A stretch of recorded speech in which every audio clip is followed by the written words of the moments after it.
everyone, and welcome to a special series by Anand Rathi Wealth called Champions of Growth. Today, we want to sit down with some of the stalwarts of the company who have been part of it, the leaders, the innovators, the culture builders. They've really played a very vital role in the transformation of the company. So that is what we want to address today. Because remember, at Anand Rathi Wealth, success is not just about numbers, it's about building trust, it's about nurturing relationships, and it's about making an impact. Today, let's talk a little bit about someone who really embodies this philosophy, Vijay Malkani, whose journey is really a testament to the dedication of these client connections that he's built. With over 20 years of experience at very prominent financial institutions, he has really mastered the art of ensuring that he is well informed and now has built an impressive AUM of 568 crore rupees, a milestone that really shows his unwavering commitment to excellence. But we want to talk beyond numbers, talk about how he balances his family values. He's a passionate cricketer, he's a travel enthusiast, and he believes in the mantra, work hard, party harder.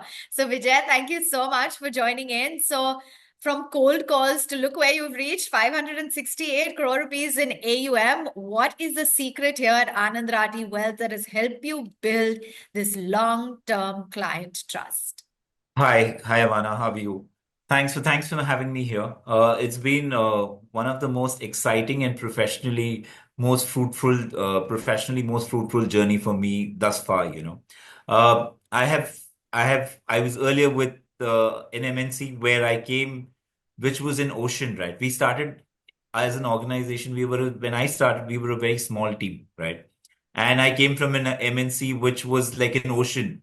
It was like we didn't know most people on the floor. To hear an organization which was small, that I knew everyone each other by their first name, right? So today in Mumbai, when we had a meeting, we as to end up having in one meeting room, we could fix all of us. All of us used to fit in a one meeting room, and to now, today, we have three floors on the same building. Speak Wow. about the growth, the tenacity, the strength of the organization that has happened, right? It's been great. To an organization, I would say, which was well known, to today a listed wealth management firm with over 15,000 crores of market cap has been a great journey for us. So for me especially. So it's been going great, and hopefully it should continue. Absolutely. No, it's so interesting when you talk about those days of how you started off with really nothing much at hand and how you've grown and you've built it. It just shows that really, Vijay, you've been a part and a very integral part of Anand Rathi Wealth's journey. So thank you for Absolutely. all the hard work that you've put in. And I'm sure that when you look back at this incredible career of yours, has there been that one maybe defining moment that has shaped your professional career? Oh, it's very difficult for me to sum it up in one way. There have One. been many, right? There were many times. There were many things that came our way. There was, of course, the culture difference, moving from an MNC coming to a promoter-driven company, which was something that was there. And I was pleasantly surprised, right? Where the organization had an employee first, and then the organization's benefit. It wasn't unheard for in a family business run, right? So it was extremely positive that worked for me. I think what really works is the culture of the organization, right? Where help is given to you from the day one, where it is expected for you to take help from different people in the hierarchy, different people from the organization. And mind you, it is not only said, but it is also practiced. I have Mr. Amit Rathi, who himself has come to me, who I was maybe 6 months old in the organization, right? Imagine your chairman's son is coming with you for to meet a client which he doesn't even know Wow. what corpus does he have, right? So these are some of the experience was so touching that made me feel that if the organization is doing so much, we need to put all our might to ensure the match the vision of the organization, the goal of the organization. So those things really touched you. You have my CEO, right? Now, I'll tell you something that touches me so much. My CEO has been Mrs. Rakesh Rawal. He's been calling me on my birthday every year for last 10 years. Wow. I have never heard something like that. And it's not that today because he calls me because I spent 10 years. It's just that he called me on the day year one when I joined. So that something has helped. Organization also has, it's not that it's just the culture, it's also the ability to navigate through different financial turmoils, right?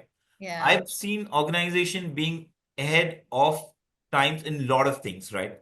If you know the business, there was in our mutual fund industry, there was an upfront business, right? That whatever revenue you bring in, you get upfronted.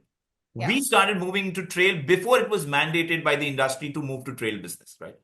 Departments like tax, estate planning, which today has become a common uh, elements of propositions for industry, we've had these departments for last decades, right? So we've seen this that we've moved ahead in time, and that's what has actually made us grow. And that's how you're seeing today we have over 300 relationship managers who are there. We have more than more than 200 product people team. We have a market cap of 17,000 crores. So it's an essential elements of mix of both, having the culture and having vision in place. That's what has got us here. Yeah, that's amazing. And it's interesting that you talk about the work culture that is so prevalent in other places and how Anand Rathi really puts people first. I think that is so Absolutely. important.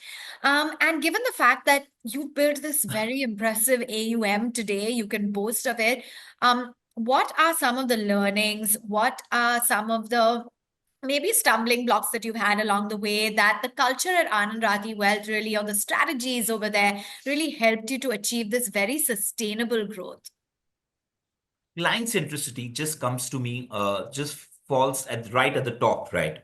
Client centricity means clients equals me, right? What I do for myself, what do I do for my client? I do that for myself as well, right? And that's where it's not only practiced, it's practiced in the entire hierarchy, right? It's the family practices it, Rakesh practices it, the Mr. Feroz practices the whatever we've been going out and recommending to families, we've been doing that on our personal money also. So that's something is ensuring that as a matter of intent, we will never go wrong. As a capability, you can go wrong, right? There's some things which can go right and wrong. Yes, there was in the initial days, as I said, when I met, I remember this categorically, right? When I met Rakesh the first time, and he asked me, so that I'm just talking about what stumbling, how my challenges were, right? So I'm just briefing on that. So when Yeah. I met Rakesh first time and Rakesh sir, and he said, what's wealth management according to you? And of course, I gave certain answers, which his stared, looked at me, said that why did they hire you and who hired you? You know that. So there was a lot of process that I had to not only learn, but more importantly, unlearn for what it was. The unlearning was important so that I could take the real true essence of the proposition to the families that we would like to manage wealth for. Right. So the process of unlearning, learning, taking to different families was something that was challenging, but at the same time it was exciting because when things fall in your place, then it was great. One of the challenge, of course, COVID was there. COVID was a big hindrance, at least Yeah. for most businesses, right? Mhm. More so ever for us because we are so people centric, right? We need to meet people, we need to express ourselves. So that was a challenge. But of course, then came the blessing of Zoom that we do today. Virtual meetings, I would say. These virtual meetings not only helped us to stay connected to clients, it also helped us to train ourselves, right? There were these training sessions with Rakesh sir and Firoz used to take us and say that how do you handle client complaints? How do you tackle these situations? So these were a lot of learnings that we got because of COVID. So for a lot of us, COVID was a blessing because so many times your interaction with Rakesh because Rakesh sir is doing so many things, Feroz is doing multiple things. He may not get the time. So these videos, these recordings were really, really helpful. So that's how we kind of navigated through. Okay, that is so interesting to understand because, and yeah, we've seen the adoption of technology, of course, coming in as a boon. Look at what we're doing today as well Yeah. with this interview. But Vijay, it would be interesting to understand how you juggle the two as well, because balancing personal and professional life is always a challenge. You as well are a passionate cricketer, you're a travel enthusiast, and you are a father to a young boy, Kayan, I understand. So tell us a little bit more about how you manage to cultivate all of these wonderful hobbies, what you want to inculcate in your son, and how you manage it with work. So organization, as I said, organization has given us a very important essential resource, which is time, right? It's that's something that the organization has been very generous with most people, right? So as far as there is concern on work balance, I don't think so. We have any issue on that. At least personally, I don't have issue on that. Yes, I love my most of my free time is either playing cricket or watching cricket. So is my son. I kind of that's rubbed on to him. He's also now he loves playing more than watching. Yes, but we do that. Whenever we have a free time, whether it's in the house, outside the house, we kind of go and take a have fun there. So we've been connecting as a father son a lot on that, and we frankly speaking, this is more because there is a lot more flexibility that we have, right? So this gives us the opportunity to take care of both the professional aspect of our life and our personal family life. We do that. We do travel. I do travel a lot in terms of having a couple of vacations in a year. So that's been again. It's because of the flexibility that the organization offers us. It helps us a lot. Yeah. So that's part. Yeah, it's amazing that you're able to do that, and it's so important as well to keep yourself personally fulfilled. And you also aspire, I understand, to fund the education of underprivileged children. What is driving this passion? Tell us more. See, we come across a lot of families who say that, yeah, I have enough and more, right? Why do I need to do this? Why do I need to that? This is fine. What's happening? I have enough and more. So in our scheme of in my scheme of things, and of course the organization has laid that this thought process or put this seed in my mind that there is three buckets that the money is needed, right? For your family, for yourself, and there is philanthropy, right? Philanthropy is something that is very near and dear to me. I personally feel it is the the act of giving is really fulfilling. So I want to do something in that phase where I would feel that it's the education will play a very crucial role, right? So educating these guys so that they can fish for themselves is something that I really passionate about, right? And someday I want to put up an institution where we could kind of have these access, where kids can have access to education, which they do not have it today because they come from a strata of society which is not encouraging education or do not have access to. So these are things that I really want to start pursuing at some point in line, because this is where I feel philanthropy can come, rather than only, one way to is, of course, give charity, but one way to also is to part with education or part with your skill set, which will help not only one individual, but as a family as a whole. Because when you educate one child, you're not only fulfilling his aspiration, but you're fulfilling a family's aspiration. So this is where my Great. thoughts are.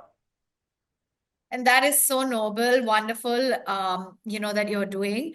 So what is the advice for that you would give to people looking to build a long-term career in wealth management? Are you proud of being a part of Anand Rathi Wealth? I wear the pride every day and when I come to work, right? And you can see it in my face and you can see in my body language, right? If you see me personally. One of the biggest advice that I tell the young buds at Anand Rathi, at us who are likely to migrate to a relationship manager and looking for a long-term haul here, I want them to work hard. Of course, that's a common one. But I also want them to play blind, right? Now, let me explain you what do I mean by playing blind, right? you need to evaluate that over a period of last decade, how many decisions the organization has taken in terms of maybe towards economy, towards market, towards business, towards professionally, towards the growth of the employees, and you evaluate how many times that what decisions have been taken has worked their way out. In my 10-year personal career, I think the hit rate would be upwards of 90%, if not 100%, right? So it means upwards of 90%. So please, the think tank is doing enough and more to think about not only the organization's well-being, but also your well-being. So I want them to do not have any self-doubt about what we're doing and why we're doing. Continue believing the vision, continue believing the proposition, and just do your bit by putting those hard hours. And trust me, where I have got today, everyone will get there. It's just matter of time, not whether you will get there. So it's just hard work and following the vision blindly should make the deal for you. Wonderful. And I think the fact that you've been here these many years, that you've built this impressive AUM, and that enjoyed cherishing all these wonderful moments professionally as well as personally is really a testament to the work that you've done at Anand Rathi Wealth. So let's get into some rapid fire questions then. Vijay, quick, crisp answers that come to your mind. I'm going to start off with, what is the one word that defines your work ethic at Anand Rathi Wealth?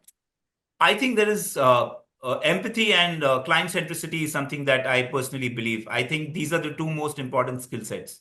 Okay. If you could have dinner with any business leader, you could choose anyone, who would it be? Any business leader, I would personally, I wish I had the chance with Mr. Tata, but right now I would want to have with Mr. Ambani. I wanted to understand how is it to take forward the legacy that he got and still build upon to that success. His mantra of hard work, does he manage time with managing this size of the business that he manages? So yeah, Mr. Ambani, of course. One word to describe your time here at Anand Rathi Wealth? I would say joyful, because I love both the organization and the work that I do. So joyful. Yeah. And what is the biggest lesson that you've learned being here at Anand Rathi Wealth? I have learned to be a little more patient. I've realized that at some point in times, most of us get in our business, get impatient. So impatience is something that I think is a virtue that I will carry with myself. I've carried with myself. Yeah. Okay, wonderful chatting with you. I think that your journey really proves that success lies in staying committed, in building relationships and giving back that you do so well. So it was great talking to you and really celebrating your inspiring story, as you are certainly a champion of growth here at Anand Rathi Wealth. Thank you. Thank you, Amana. Thanks a lot.